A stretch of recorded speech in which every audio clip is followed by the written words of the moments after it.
What's the secret to success? What does success mean to you? More money, fame, travel, relationships, or maybe it's the freedom to do whatever, whenever, and with whomever you want. Look, however you characterise success, it's something that nearly everyone's after. And while our definition of success might differ, the desire to succeed at one thing or another remains constant amongst us. So today I'm going to have a chat with Dale Beaumont, who's going to share what he calls the 7 secrets of success. But I guess once you know them, they won't be secrets anymore, will they? Are you interested in property investing, success or money? Well, you're in the right place. This is the Michael Yardney podcast, where each week you'll learn a number of new ideas regarding success, property investment and money in 20 minutes or less.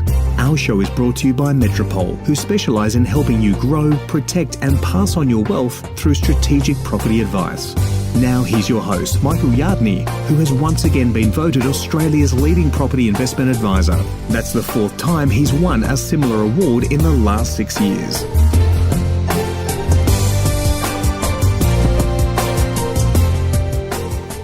Are you still waiting for success to find you? Are you wondering what the secret of success is? Well, the secret of success is that there isn't one single tip. I guess the secret of success is that it's brought about by a combination of smart habits, a tenacious spirit, and a whole lot of luck. You see, most of the successful entrepreneurs, business people and investors that you read about today have spent years working long hours to reach the success that they've got today. And if you're wanting to shortcut your path to success, I'd recommend studying their best practices, their mistakes and their key character traits so that you can emulate them. Usually it takes years of trial and error to figure out these secrets. But today I'm going to be speaking with a successful business entrepreneur, Dale Beaumont, and we're going to learn what he's learned from training and mentoring thousands and thousands of successful business people. So welcome to today's show, which isn't really about property, but as you know, I also love sharing tips on success and personal finance in this show.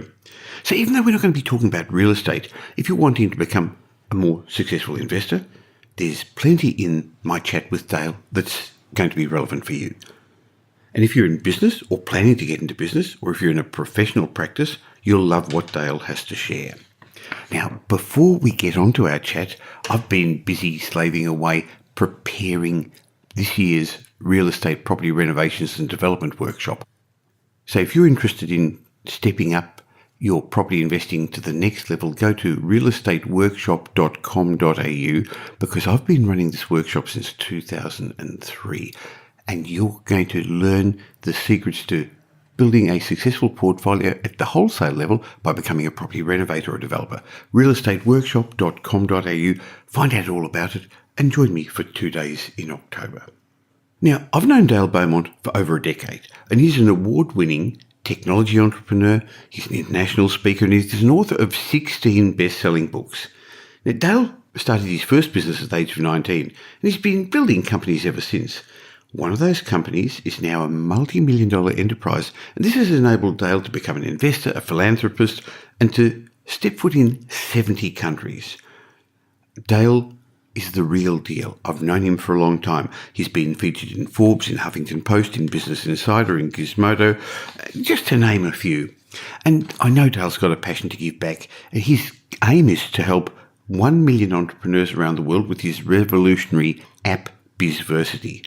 And I know Dale has already mentored thousands of successful people, so I'm keen to hear his thoughts about success. Welcome, Dale. Thanks so much, Michael. Well, with an introduction like that, let's understand a bit about your journey first, because what I'd like to tease out of you today is the success traits that you have found amongst the entrepreneurs, the investors, the business people that you've dealt with, so we can learn from them and we can avoid their mistakes. So let's find out what they did right, let's find out what they did wrong. But first of all, tell us just a little bit about your journey to success, personally and business-wise, so that we understand why we should actually be listening to you. Sure. So I grew up in Sydney, working class family. I was a hyperactive kid. And so very early on, my mother decided to put me into the sport of gymnastics. And so I then made the elite training squad that was training for the Sydney 2000 Olympics, and that was the next sort of 10 years of my life. From the age of 9, I was training 36 hours a week in the gym on top of going to school. And so, I started kind of my success journey, if you will, at a very young age, and mainly at the beginning through sport. So that taught me a lot of life lessons: hard work, discipline, delayed gratification, a whole bunch of different things, and which we can get into more later on. But the most important thing that I learned was the value of having a coach. And so when I finished my sporting career at the age of 18, and I finished also my studies, I then thought to myself, I got to find coaches for life. And so I started doing courses with people like Tony Robbins, Brian Tracy, Zig Ziglar, Jim Rohn, Brandon Bayes, basically any successful guru that came to town. I went along to their events. And that's when I got inspired to start my first business, which was then taking all this information that I learned and then putting it into a program for young people. So that was my first company. I started at the age of 19. It was called Tomorrow's Youth. That company is still running now 17 years later. And we expanded it into 7 countries, and we've run programs for over 30,000 young people. And again, it's still running to this day. At the age of 25, I decided to publish some books. And over the next 3 years, I published 15 books and sold over 250,000 copies. And we can talk more about that later on if you like as well. But what I've been doing for the last 10 years is primarily working with small business owners across Australia and New Zealand to help them to better use technology to improve their business and increase their revenue and their profit. But most importantly, to get back what I think is the most valuable commodity on the planet, and that's time. And so that's been a huge passion of mine. And then more recently, in the last 2 years, I've developed also a technology company with the aim of helping over 1 million entrepreneurs around the world through a smartphone app, which is called Bizversity. So love to chat to you more about the common traits to success. I've worked with tens of thousands of people in many parts of the world, and you do see the same traits come up time and time again. And I've also interviewed hundreds of successful people through my Secrets Exposed series too. So I'm really excited about this topic. Well, Dale, we first got to know each other when you wrote a book on real estate. Tell us a bit about that.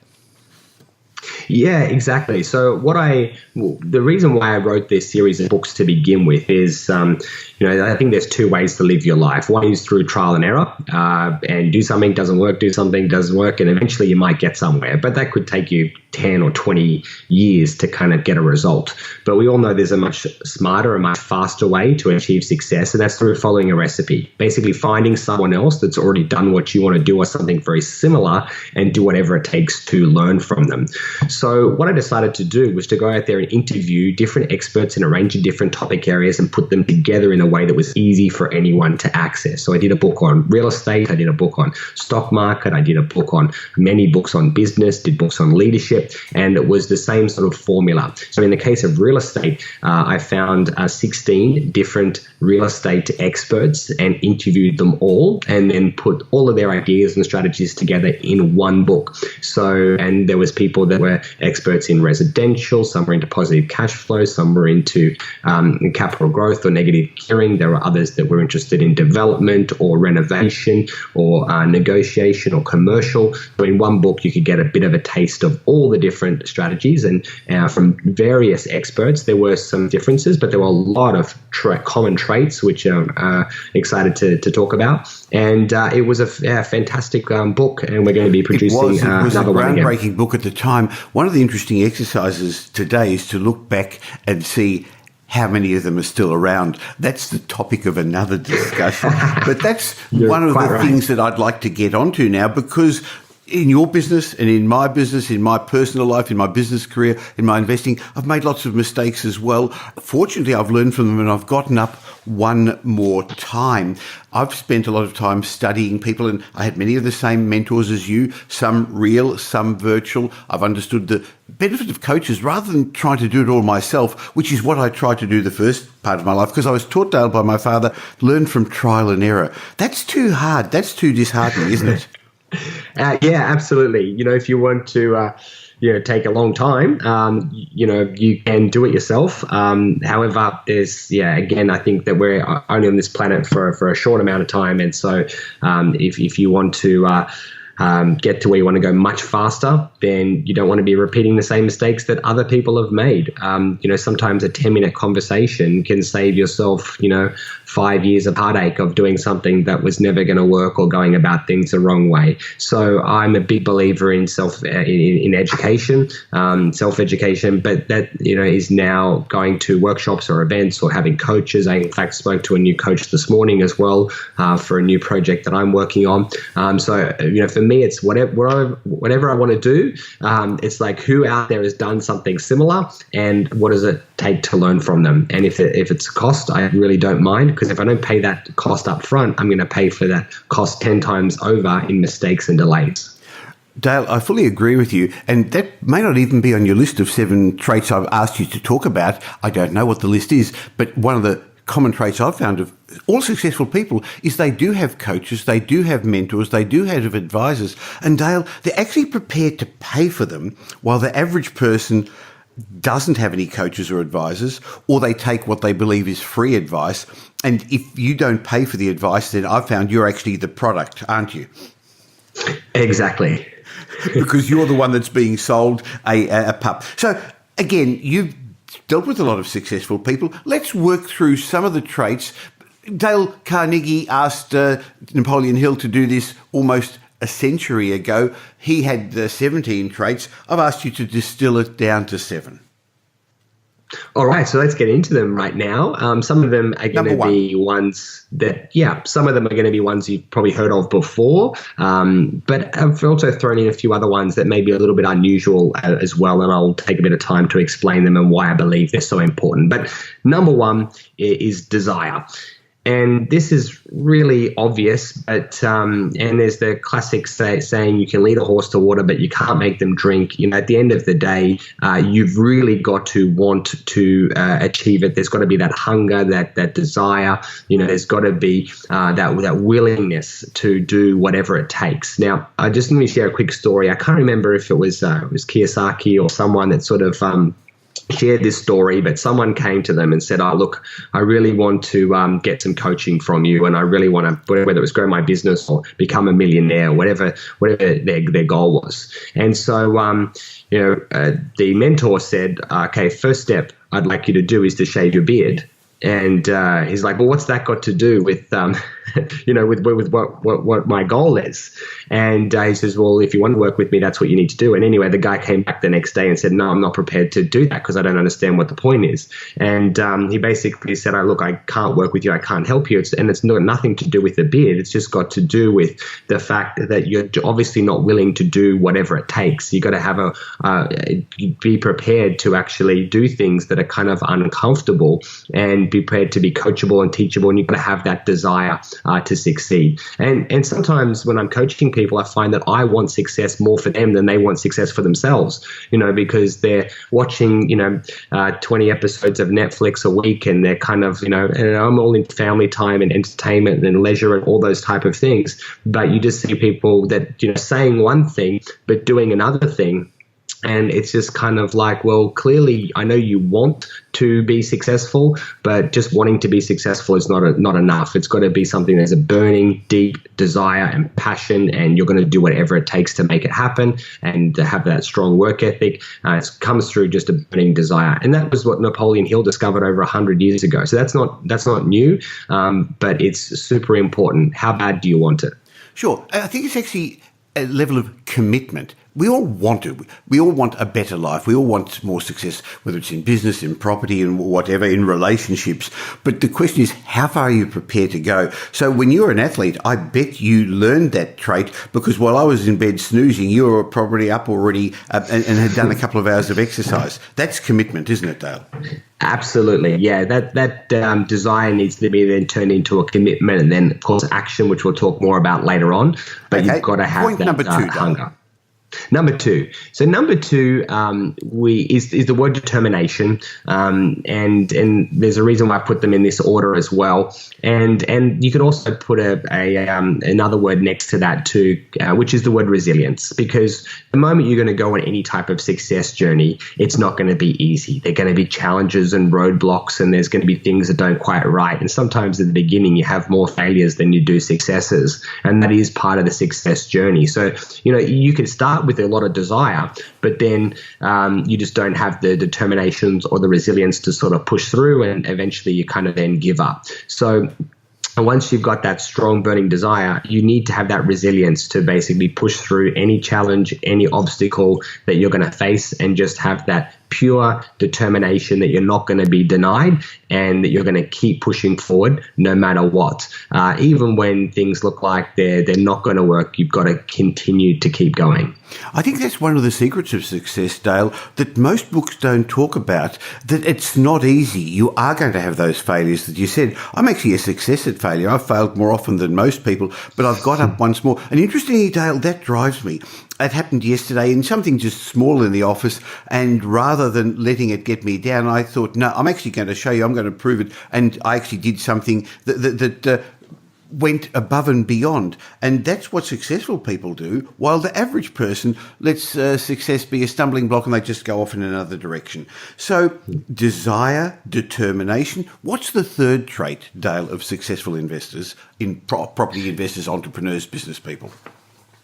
So the next one is really about someone that's an action taker, and there's a time for learning, which we'll talk about later on. But then you just need to get out there and act, just make it happen, and act on the advice. I see sometimes people that think about it and they think about it and they think about it and they think about it, and then they more think about it, and it just takes them forever to make up their mind. Now, I saw that when I interviewed someone in one of my books for real estate, how they got sort of started on property, they got so excited. And this is not recommended advice, by the way, okay? But just to demonstrate the point, they actually went out and put some of the deposits on their credit cards. And again, bad advice. However, what happened was that the market did move very, very quickly, and they made a great decision, and they were able to then use their equity to pay off their credit cards, and that's the thing that got them started.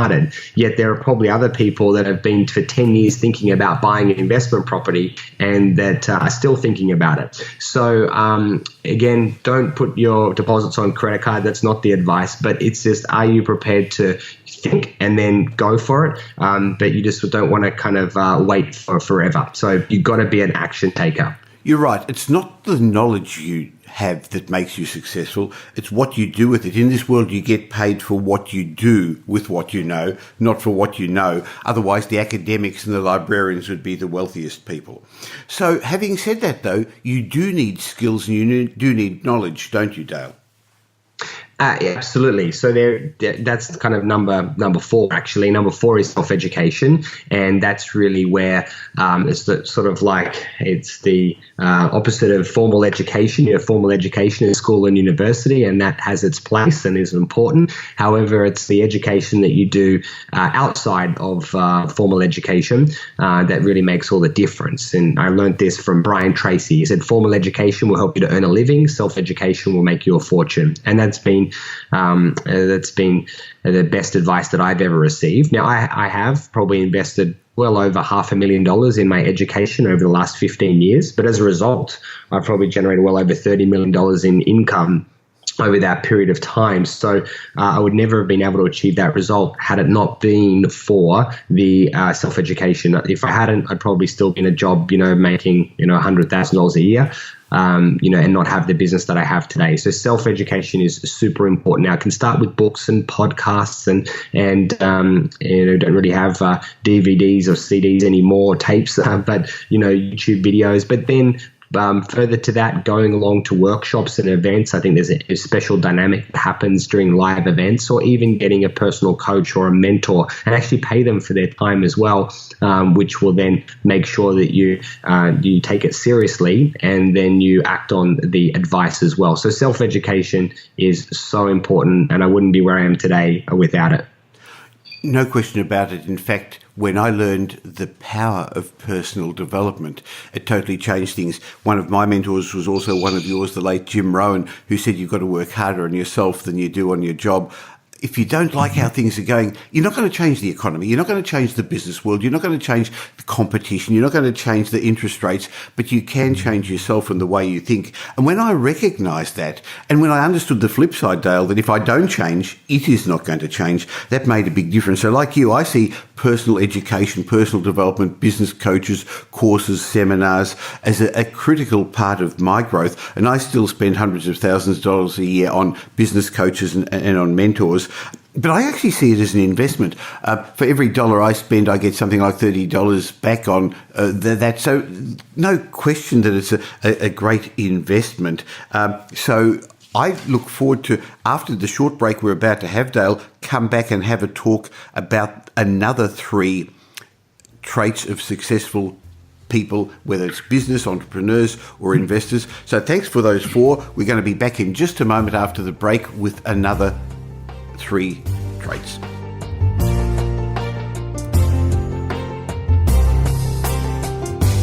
Are you wondering who you can turn to for independent and unbiased advice?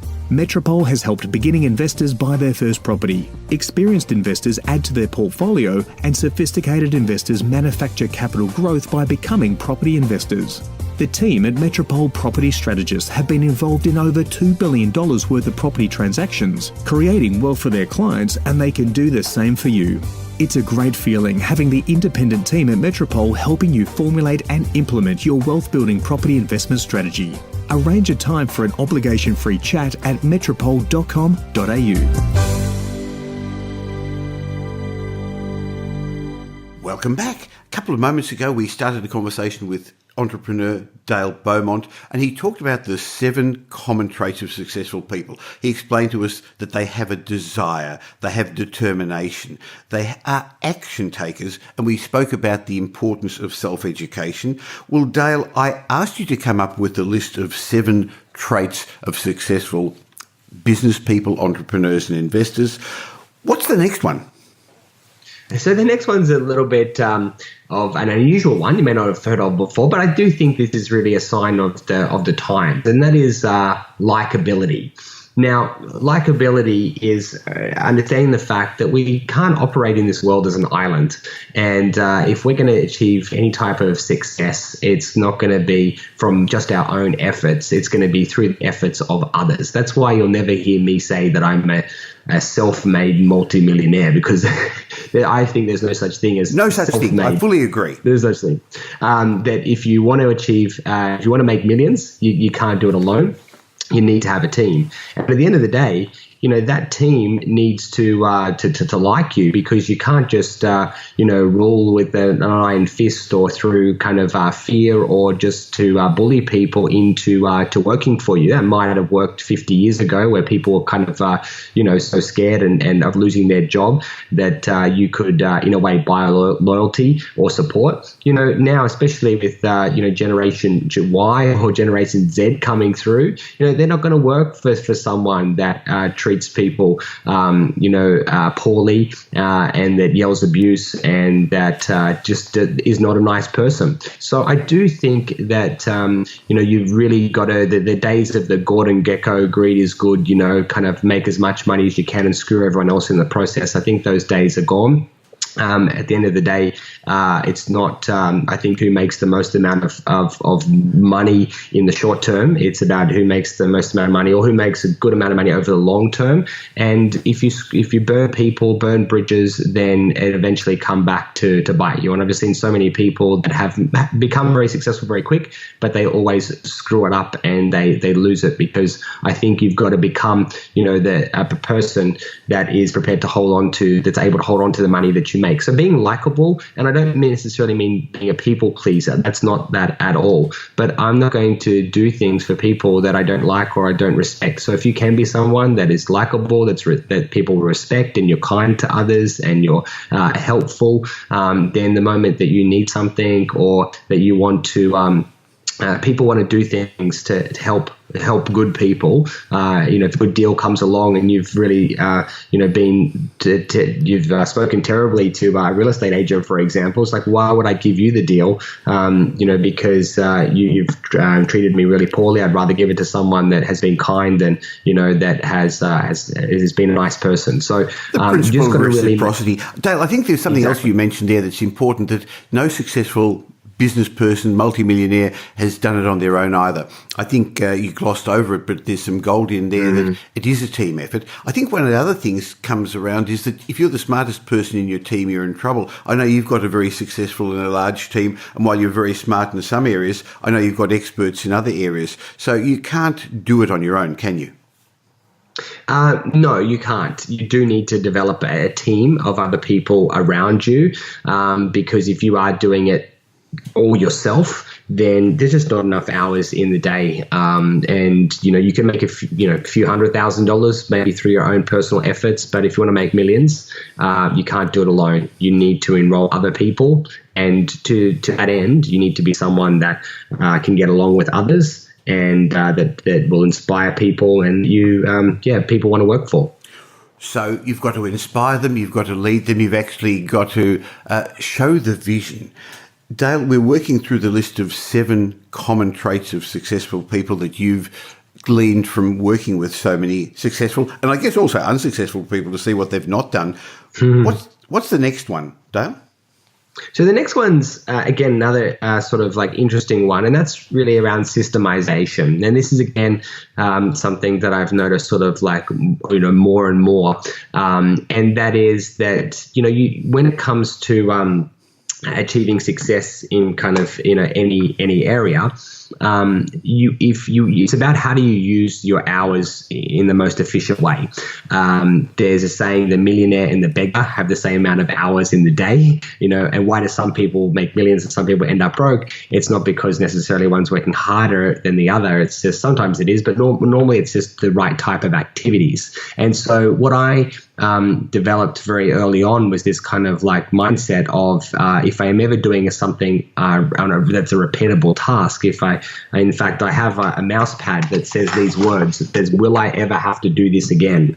And if the answer is yes, what I do is I then open up a page within something I use called Google Sites, which is like a company intranet basically, and I do a video of me recording that particular task or that particular activity, and then I give it to a team member to type it up and put it into notes. And so then in the future, when that opportunity, that thing comes along again, I then have a system and I can send it on to someone else that can complete that. So whether you have scripts or you have formulas or you have videos for anything, it could be researching for property, it could be your system around how you manage different aspects of your personal life or your business life or investing, and that just means that you don't get stuck doing the same things over and over again or wasting time on repetitive tasks. You want to be kind of doing new things that only you can do, and anything that's repeatable should be turned into a system and passed on to someone else. And I have a virtual assistant. In fact, I've got now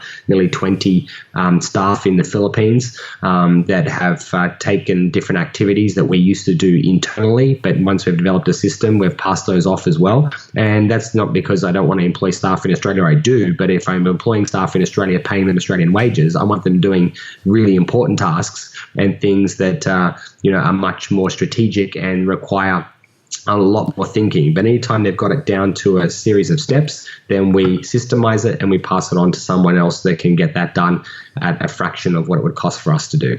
I think another benefit of having systems is emotions don't get in the way, and it's hard to retain discipline at times and keep doing the things over and over again the same way, because we tend to get bored with doing things the same way and look for shortcuts or other ways. So I've actually found systems in my business, like you have, being a very great way of making sure that people just do it right, including myself. I've got to do it the same way too. Dale, we're working through the list. Number 7, what's the 7th common trait that you've found successful business people share? Okay, so with number 7, I saw this interview recently, and both Bill Gates and also Warren Buffett were asked the question, what do you think is the most important factor to success. And both of them said the same word. I found that really interesting. And their word was focus. Focus. Because I do think that that a lot of people spread themselves way too thin. They do a whole bunch of things poorly. And in business, you don't get paid for the amount of projects that you start. You only get paid for the amount of projects that you complete. And so a lot of people end up, starting a lot of different things, but not actually getting many of those things done. And so it's super important to make sure you're really, really, really focused. So in terms of my business, I focus on 5 core objectives every 90 days.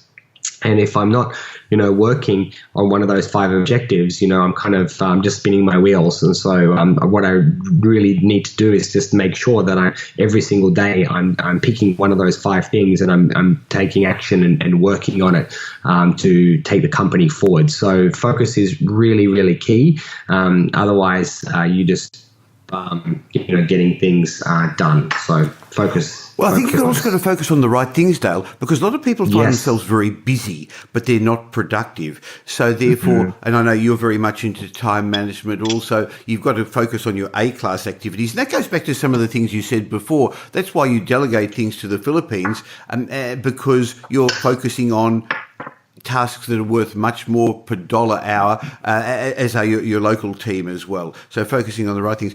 Boy, what an amazing list. Successful people have desire, they have determination, but then they take action to implement the knowledge they've got, yet they keep educating themselves. They're nice, they're likable. That means they inspire people. They've got systems in place, they've got focus. Now, Dale, if people want to learn more about this, and I know you've got a huge amount of resources in your Bizversity app, tell us a bit more about how our listeners can find out more about this and how they can learn more. Sure. So easiest thing would be to go to my personal website, which is dalebeaumont.com. And once you're there, you can check out my current projects. 2 things that may interest people listening. One of them is a live event, which I run for people in Australia and New Zealand. And that event is called 52 Ways.